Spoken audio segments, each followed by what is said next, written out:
And River City Sports Media, we got episode 7 of River Roundtable. Special guest with us today. We got the Lady Titans softball team here, Division 7 state champions. First of all, we want to thank our sponsors, Ames Chevrolet, Southwestern Redeemers Food Market, Food Fair Lewisburg, Sody River, the Portsmouth Brewing Company, and the Portsmouth UPS. Without our sponsors, we would not be able to do this week in and week out.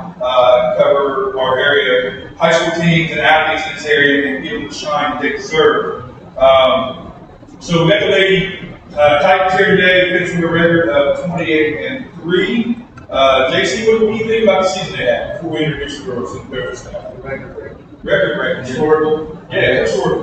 OHSAA coming out with Division 7 division this year. They go to D7. They etched their name in history books. First they were D7 champions, so kudos to them. Great community support. So with that, we have the Lady Titans softball team here. We're going to start with Coach Ford. Coach, you want to introduce yourself, and we'll kind of go through each coach, and then have the players introduce themselves as well. Yeah, thank you guys for having us and covering our teams and the area here in Southern Ohio. So thank you guys. Coach Ford, Coach Russ, Coach Stombach. Coach Chandler. Guys, we appreciate you coming in and giving us this opportunity to, let you guys tell your story, the success you had, great community support for your team and your girls. And again, I think it just proves the point to all the haters south of 270, sitting on good sports. Here we are with another state champion in Southern Ohio, right? Just keep wrapping up different sports and different divisions, and I think prove, regardless of what division we have down here, we have great athletes and great teams in every division, whether it's Ironton bringing in the state championship or Lewisburg, or you guys, the kids who had to compete in track this year in different divisions from multiple different schools. The biggest thing for River City Sports Media is getting those stories out there and everybody here. So with that being said, again, thank you to our sponsors. And don't forget to follow us on social media, RCSM740. Make sure you subscribe, like, and share. Drive those numbers up for us as well. And with that, let's start at the table and introduce yourself about great competition, the whole 9 yards, and tell us a story about yourself as we do. Introduce yourself to the players. I'm Alton Back. I'm a freshman. I play the outfit. I'm Mason Ford. I was a junior and I played center. I'm Kate Edler. I was a junior and I'm a junior. I'm Layla Sword. I was a junior as well, and I played shortstop, played third, outfield. So my name is Addison Arnold and I was a senior and I played outfield. My name is Maddie Entler and I was a senior and I play outfield. Hi, my name is Ava. I was a sophomore and I was a pitcher. Hi, my name is Tally Herman. I am a senior and I played second base and outfield. Hi, I'm Bella Rush and I played second base. Ladies, thank you for taking time out of your day. I know you're between the community support, still celebrating right that way, right, winning the state championship, trying to fit in a senior week, I'm sure, for most of you. You got senior week for the 3 seniors, and then for the ones that play travel ball, trying to put that schedule in, it's like it never stops. So, a couple things that, I got a couple questions, and I know JC does, and Trent does as well. We've got Trent, the radar console behind today, running everything for us. I'm sure Danny JC has got some questions for you, but I want to start out talking about the 28-3 record. Impressive, right? Not only is that impressive, was marked by Teacher Barry. I know earlier this season you guys went to Dayton and played the tournament. 2 teams that are not Division 7 faced up there. But the one team that you did knock off up there, Lebanon, which was the Division 1 state champions. Do you guys reflect any of that when you guys were at the state and maybe lost the Division 1 state championship? Was there any part of that you guys kind of give us when we beat Division 1 state champions? I think it was after they started playing after we already left. So whenever we won and I saw that they were in it, I was like, wow, like that kind of just puts it into perspective that, I mean, no matter what division you're in, the competition is always still there. And I think either way, like Division 1, Division 7, we earned it, and we did.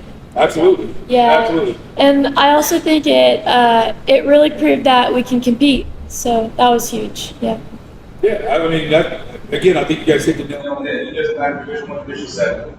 Softball, right? You're either really good or not really good, right? And you guys obviously were cream of the crop this year. The 28-3 record, mentioned your name in history books of Division 7 state champions. I think it's just unreal. And, that's the fact that was brought up. I think needs to be shared that, again, Division 1 state championship team lost to Division 7 state championship team. So kudos to you guys. At what point of the season, there's always a point of the season when teams make a deep run and things start to click. And it kind of starts, the mind starts thinking, we're really hitting on all cylinders. We've got a good opportunity to make a great run this year. At what point, coaches, girls, at what point for you guys did it click to say, everybody has the aspiration and goal every year, right? Win your conference, win the district, win regionals, make a mistake. That's goal, right? But at what point in the season did it really click for you guys to say, we're going to do this? I really thought at the beginning of our state run at the tournament, we made a new mindset. Our motto this year was fight. And we really emphasized that when the tournament started, even starting out with the SOC title. We knew that we had to get the job done, and our motto just really hit us this year, and we took it all the way to state and kept that fight with us. Yeah, I agree. Coaches, was there a point for you guys? You guys, I've known Coach Ford, Coach Notre for a long time. Repetition, practice, kind of get some ruts sometimes. Was there anything you guys did that maybe changed your practice routine or practice schedules? Or was there at some point you guys seen it was really starting to click? Listen, we're gonna make a deep run at this. Go ahead, man. I kind of thought after the Greenup County game, I think we lost all three of our games within like a week of each other, or 10 days. And the Greenup County was our last loss. We went 9 innings over there with them. They're a good team. I just kind of think that got us refocused on like, okay, we got that, because that was after we played Lebanon, Kenton Ridge, Hillsboro, like all state title contenders in a row. And I think kind of got us going like, hey, we can play with these guys. We can do this. Let's get going. And really, I think practice-wise this year, less is more. Like we didn't start till late this year. We didn't go as long as we normally went. Like, just get in there and do good reps and get it done and get out. Yeah, hard work, right? Yeah. I think that's super important as teenagers for us. Like, our attention span isn't as big as some other people's. So I think it's just a generational thing. Yeah, having long practices sometimes can get us really moody and tired. And I think whenever we just have those short ones, we just get in, get out, get the work done, and it leaves us wanting more. I do. I agree with you. I think that There's a point I've seen with other schools and other sports practice being thrown out. At some point, you lose your players, right? That they're going through the motions. You're not achieving anything. You're getting reps in, but you're not perfecting your skill level, right? So I agree. If you get there, you bust it out, and you're top notch, hard work, and you're getting the successful things done that you need to do to improve, there's no reason to drag it out, for a long period of time. So, Coach Taylor, I know you brought it up, and that's one thing I had on my notes was the schedule you guys played. Being D7, you guys didn't stay in D7 schedule. You just said, Kenton Ridge, obviously then going up and playing Green County Field. You guys have played a lot of bigger schools. Was the intent of playing those bigger schools to prepare you for the tournament? Absolutely. Yeah. When you guys seen your schedule begin the year, how did it make you guys feel? I was excited. Yeah, I was ready. Any nerves of maybe mean, we don't want to play at Hillsboro that's got a D1 pitcher? no, I don't think so. No. Or was it I want to get in the box and show Yeah. out and hit up a D1 pitcher? Yeah. There you go. I would take Boston anyway. Yeah. Sorry.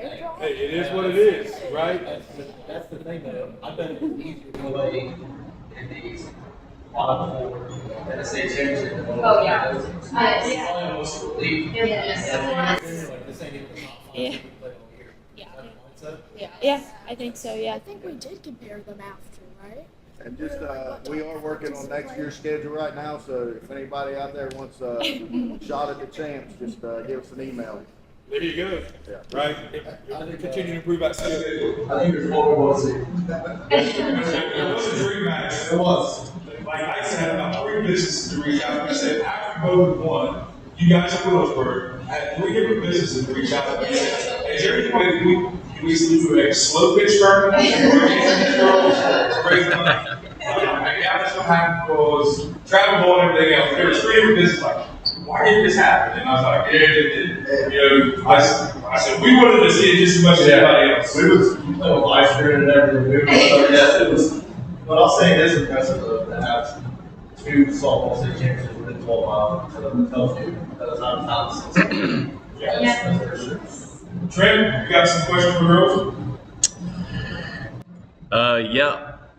One of the questions that I just wrote down is, after winning the title and coming home, how's it feel to be back home? As people approached you, how has the community kind of,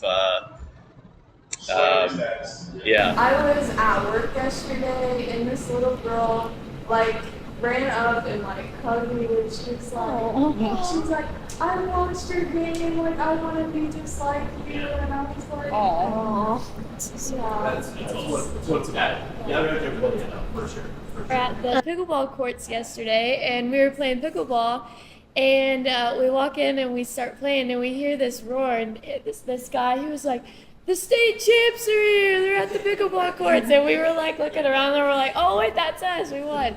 And it was funny, and then everybody started walking around and giving fist bumps, and we're like, wow, this is awesome. Yeah. I did have a question for Coach Ford. This is I'm a big baseball guy. I coached high school baseball at West and at Memphis recently, and so big baseball guy. So we had this thought. So with Alayla being your slugger of the team, 15 home runs, 16, 17 home runs. So I'm off by a couple. What is your thought process on having her? Because typically you would see a slugger, obviously in the number 4 hole. A lot of times, when I coached, I like to maybe slide them into number 3 or number 5. What was your thought process having her batting second? Brandon always tells me, Amen. never figure him out, but I think it worked out pretty good. I think she led us in RBIs at that 2 hole, if I'm not mistaken. But having her down there, having 7, 8, 9 be able to get on, really with some people protecting her too, with Kate, Macy, Lindsay. So I think it's just getting early base runners was the mindset. Watching a ton of college softball for years, if you watch your elite teams, maybe their best hitter goes at the top of the lineup. You're at the bottom of the game, it's a 0-0 game or 1-1 game. Well, what do you want back when it's 2 outs and it's the bottom of the 7th? She might not get that opportunity. So. Of course, we had Maddie in front of her to get on, and maybe the 2-run homer or a double or like that. But that's kind of just the thought process. She was kind of protected behind, in front, and it just made sense. Yeah. So when I was thinking of how I organized my lineups and the coaches that I was with, and we organized our lineups, a lot of people question us. When I coached in Memphis, they're like, "Why in the world do you have Adam Crank batting 9th or one of these other guys batting 9th?" Did you ever utilize that double leadoff and having that ability to, as far as your lineup goes? We've watched your girls play. We know that they can hit. But did you ever utilize somebody that maybe you could have threw in maybe the 3 hole or even the 2 and say, you know what, let's bat him 9th because we have that double leadoff coming up? Yeah, absolutely. That bottom half, we've had talks throughout the season, but I always go up to them and say, you're my 9th hitter, but you're my number 2-1. So you're the second leadoff here. Getting Lyon and Bella was down there. I think even a game where we played Hillsborough at Hillsborough, I had a Layla leadoff, and it kind of worked off there. She comes up, hits that home run with 2 or 3 on and won that game at Hillsborough. So kind of played out like that. So just thankful for 0 through 9 doing their job. It just wasn't a Layla; it was just everybody from 0 through 9 to get it to work. I think it makes it easy for a coach. Plug and play, right? You're confident. You can check your lineups up. Your best thing to set right away to the 2 or 3 hole. And again, as Trent was saying, watching you guys this year, you guys are fortunate where you're 1 through 9. There's not a weak spot, right? Your 1 through 9 is you got to lead on batter top of every grade, right? A lot of teams don't have that luxury to say, They don't get it, so it's off, so hopefully they get a wall. And, for you guys, your mind of who there was, every kid is potential win off at the top of the line, top of the head for you guys. And so kudos to you girls for the hard work you put in to get to that, whether it was in the page, the travel ball experience, obviously your practices and your practicing, but start at such a young age and developing that craft, take pride in hitting I don't care about 1 hole or 9 hole, I'm going to do my job. I think so kudos to you guys. Very unselfish, very, very unselfish. And you don't get that a lot these days. You'll hear parents complain, I think should be the 3 hole hitter. I get those better than 9 holes, that's what she fits for us, right? So kudos to you guys for the hard work you put in and doing the job. So that speaks volumes to you guys. JC, anybody have a question for you? Okay. You very like not soft spoken, but very polite, and if you get that circle, it's like you I've seen videos where you get a strikeout, you're looking at it, you're pointing, what's going through your head? Just something flip or what is it? I just like to compete, and I think everybody else here does too. As a pitcher, I mean, you kind of you have a way of controlling the game almost a little bit. Obviously your defense is gonna make plays, and the batters are gonna bat and they're gonna hit the ball. But as a pitcher in the circle, I just kind of have this mindset like I'm going to throw this ball as hard as I can. I want to make it kind of uncomfortable for the batters to hit. Keep them off. Off speed. I don't know. It's really weird. Something happens. I don't know. Yeah, we've used I've seen it. I've seen the videos when it gets sent to us to make a post. And you, you're looking, you're pointing, you're right there. Well, honestly, I'm kind of looking at Kate. I'm like, we got that one. Like, let's do it again. Let's keep going. I don't ever want them to think I'm pointing at them, but yeah. And what you said is a big thing. A lot of people don't want to compete nowadays. They'll take the easy way out. That's why you guys are a bit of a race there, right?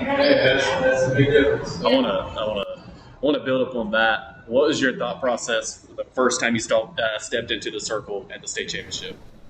I was like, well, we're here. We might as well go down with all of it. Getting there is huge. From the SOC championships to the regional to the district, take none of them lightly. It's a blessing to get to be there. I had never been there before, neither had us. So, I was just like, like I said, we're here, like we're going to take all of it. We didn't drive all the way up to Akron for nothing. So just competing and being very grateful to get to play there because not a lot of people get to. So very blessed, yeah. So talk about the station. You do have a huge spotlight on you as a pitcher, right? You're in that circle. Is there any particular maybe college pitcher that you may have looked up to kind of have a little bit of swagger about yourself in the circle?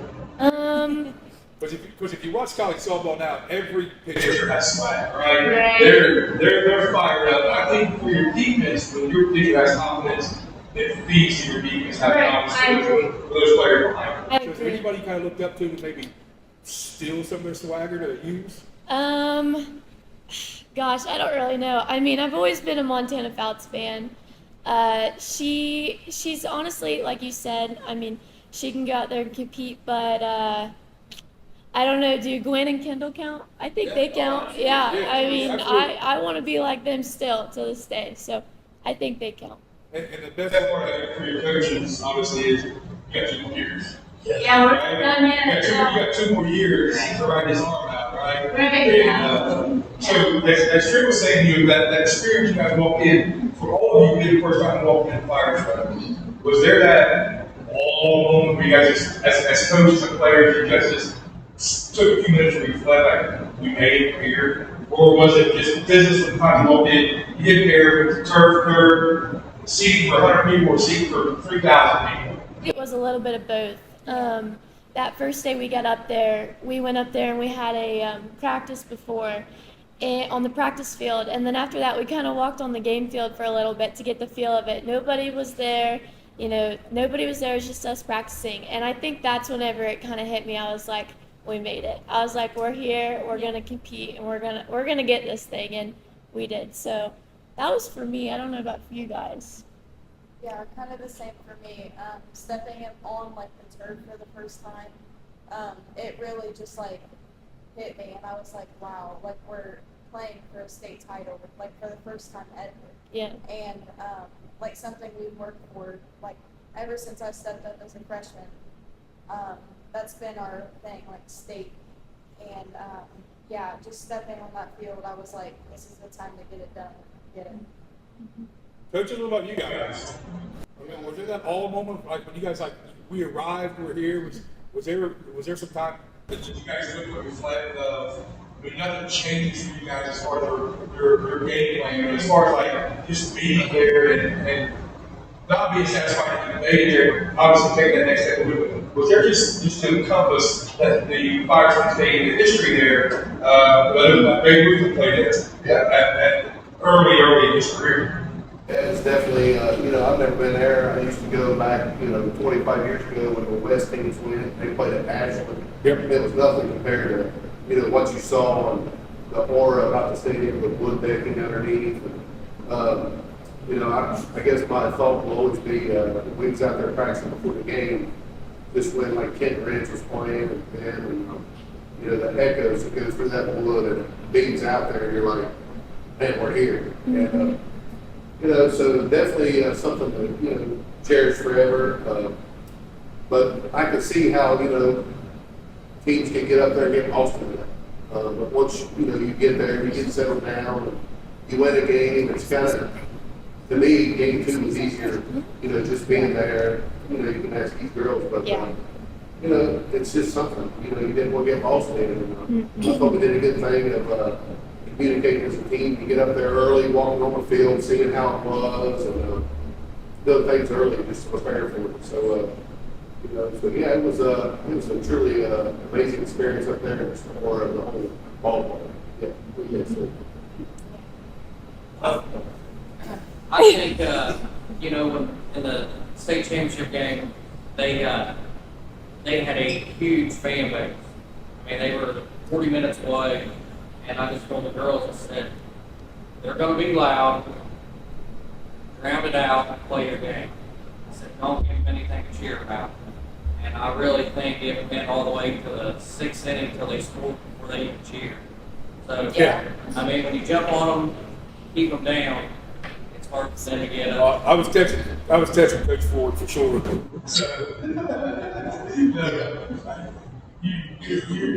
You're right. There's a little bit of a hometown feel for your state tournament game, right? 40 minutes, like you said. I felt there was a great crowd every day. Traveling coming up, community experience and stuff like that. But again, 40 minutes compared to 3.5, 4 hours. Yeah, so it is. That's just. I used to think that it should be played at the highest stadium, like in the center of it. But like after being there, just that stadium, like I kind of get why it's up there. Yeah. You know what I mean? Just I always go back. Now I might be 20 years from now, just being an old guy. But just that stadium has a cool feeling that you just can't describe unless you've been there. Yeah. The first time I ever stepped up there, my old playing as a junior, they lost the semifinal game, played in Florida, so I got to experience it twice. And it was just, the first time we went, there was something special about it. And even with the upgrades, the turf, and stuff like that, that expression was, how much of that factor played into you guys going up there and playing on turf? Obviously, they say I'm not going to go on turf, but prior to that, any turf experience?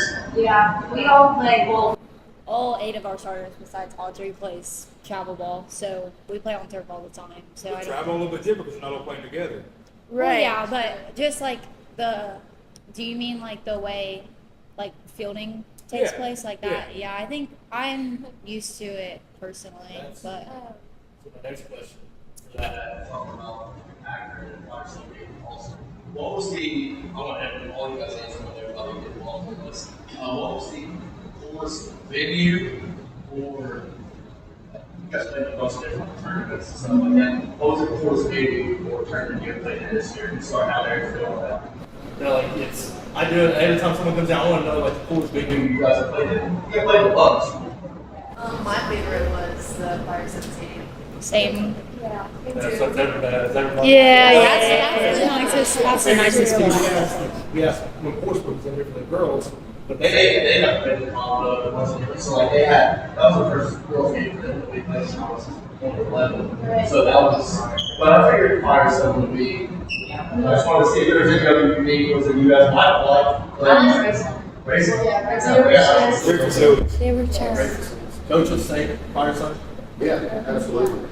Travel balls, we played on a couple, the Chattanooga, City City. Oh yeah. yeah, City City. Got a City Played City? out, But, nothing's going compared to, just that staying in that field, for sure. Yeah, and there's a history to it, so there's definitely a history to it. Seniors, what is a message you want to send to the underclassmen, or the ones that are coming up and watch? Personally, my goal this year was honestly just teaching everyone and myself that softball is bigger than, life is a lot bigger than softball, and I think that glorifying God is the biggest, most important thing that we can do. And I hope I did that for everybody this year. Tally, Oh God. What was it? What's the message you the wanted? message you would like Yeah. to leave to I the would- underclassmen coming up. I'd say go out, make every moment of it, and just know the sun will rise after softball ends. Confidence. I think everyone should believe in everyone and know. Like, we had a lot of drama in the past years, and I think this year make it drop for the future. We learned a lot better how the toxicness and just keeping to our 13 selves and not letting other people in. True. All right. Yeah. So we're getting ready to wrap it up, but I do have a couple questions. All the coaches. This is a question for all of you. If you could have one trait for every single team, or characteristic of every single team, what would you want your team to have? Whether that be heart, belief in themselves. For me, if I was going to say anything, obviously you want heart. We always taught attitude, effort, and efficiency or whatever. But my thing that I always, if I had to pick and choose, it would be knowledge of the game, because I think it was the D1 game to where they bunted, threw it to first, and the catcher just sprinted to third because she knew that the third baseman was charging on the bunt. She sprinted to third base, knew she had to be there, and got the final out of the game. And I hurried up and sent it to the coaches that I coached with, and I said, boys, the knowledge of the game, if you can have that with every single team, what would you say would be one trait or characteristics of every team if you could have it? Yep. With this team, I like the unity. Everyone knows the roles, whether it be from a bench player, get Coach Ford a Coca-Cola Classic, game, keeping the pitch stats, anything. Passing with the left fielder. These girls didn't complain about anything. They knew the roles, and they did it. And that's what gets you to the point they went to this year. Of course, we have shirts being made. One of them is championship mindset. And I feel like that's what we've had all year. I felt like when we walked on that final game, it was ours. You could see that in the girls. They were locked in. And that's championship mindset. Yeah. I'll take, what these guys said is definitely true too. The grit and the hustle, kids like that are hard to find these days. Tough kids, they aren't whining and crying around when something doesn't go their way. Give me those kids every day of the week. I think that'll get you far in life too, in the workforce or wherever you're going to go after school. The tough kids are going to be the ones running stuff here in a few years. So being one of those kids is really going to help. You spoke of unity, and I went. So you guys are supposed to play Wellston. They had a league game that got canceled, right? And so that game had to get canceled. And I actually showed up that day And I didn't know the game was supposed to be canceled, so I ended up covering the boys' game. I was really excited to watch that game. But you guys had left or done something, and then you came back, and I was watching you guys play some kickball. You guys looked like you was having a blast and doing that. I think that's huge, and I really like that answer of saying unity, because, you know, you don't win it. You know, Bella didn't win a championship by herself. Kate didn't win a championship by herself. You guys won it as a team, and that's the biggest thing. Anybody? Yeah, just, 1 through 13 and all in as a sisterhood, and, that's what it takes. There was nobody bigger than the team. You didn't hear that stuff, I've had teams where, I'm bigger than the team, or, you hear this and the outside noise, but, it was truly a perfect season where it was 1 through 13. From what Jay piggybacked, I can't give, a senior leader at us and, charge the pitch, and you don't know how big that is for us. And, just everybody bought into what, we preached. That's why that trophy's sitting there. So hopefully we learn a valuable lesson, which I know we did. So, The we over me attitude. absolutely. Yeah. And I got just one more question. So you were kind of talking, we talked about, teamwork and staying together. And the biggest thing that I noticed with spring sports is it's the last sport of the year before you go into summer. I noticed this during baseball. We got guys that play football, we got guys that play soccer, and then they go in and play basketball. And I'm not going to say too much about West because they didn't make a whole lot of runs, but at Memphis, the soccer players, they made long runs in soccer. In basketball, they made long runs in basketball. And then when we get to baseball season, you can really see the fatigue kind of setting in. So my question, and that's for everybody, is how do you prepare yourself for next year, knowing that you had such a long season this year? You went all the way to the end and you won it all, and then you got travel ball coming up. How do you prepare yourself for next season? Because you're losing 4, but you still have losing 3, so you still have that. You still have a core of your players that are still there. How do you prepare yourself to repeat and make another deep run? And this is for everybody. Everybody can answer it. I think as a team we all have grit, so it's really not going to apply to us if we want to win. We're probably Come right back, yeah. going to compete. Having love for the game is a big thing, so you really can't ever stop us, and I don't think you can drag any of us off that field without a fight. So yeah, I agree.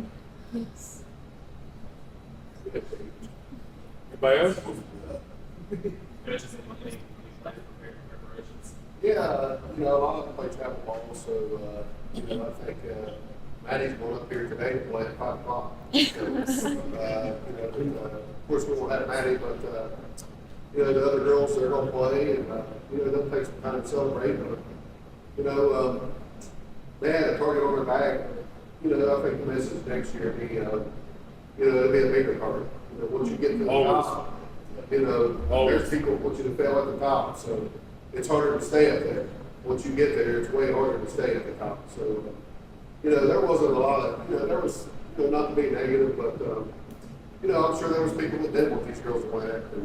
And, we talked about some things and, not getting postseason awards that I thought some of the kids deserved, which, kind of lit a fire under them.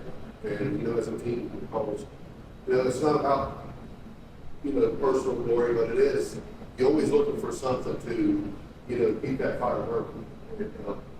And, so we'll enjoy it, and, we'll celebrate, for the next, 6 to 10 months.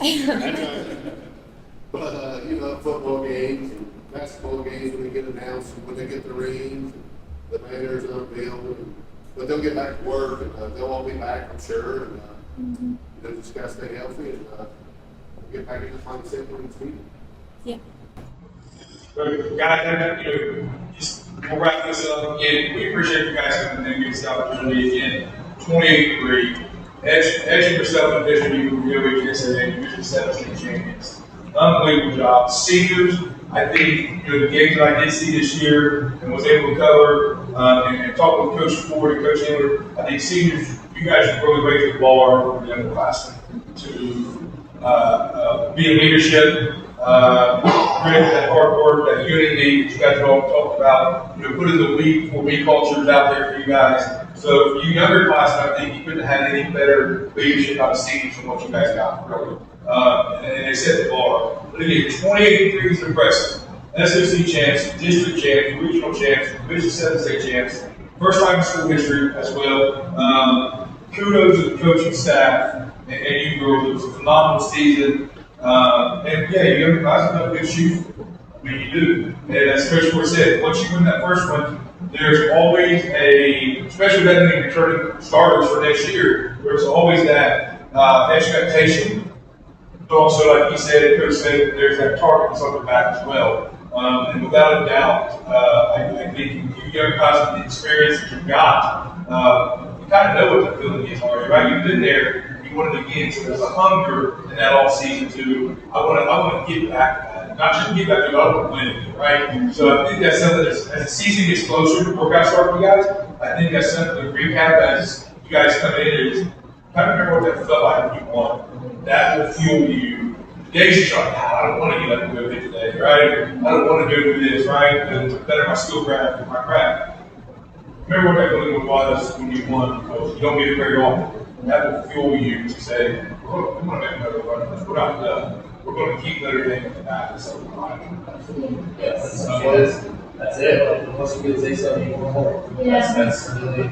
I remember on our way home from Akron, me and Alayla had to ride the bus back, and I remember we sat there, and Alayla kind of looked at me, and she goes, "Man, if we had hitting on Monday, I'd go." I said, "Oh, I'd go too. I'd go right back. Yeah, staying hungry. Yeah, That's awesome. yeah." Guys, we appreciate it. Thanks for bringing the trophy. That's huge. You know, you parading around, showing off. I mean, we appreciate that as well, just as much as you guys give us time out of your day. And we thank you for allowing us to cover you guys this year as well. We appreciate that opportunity, the interviews with coaches, the interviews with you guys and the players. That means a lot to us. And again, don't forget to follow us on social media, RCSM740, Twitter, Facebook, all that good stuff. Again, thank you to our sponsors, and Chevrolet, Gamers, Food Fair, Millersburg, the Portsmouth Room coming in the Southern River, and the Portsmouth GPS Store. Without those guys, we would not be able to do this. And with that, let's take a break, and we'll be back.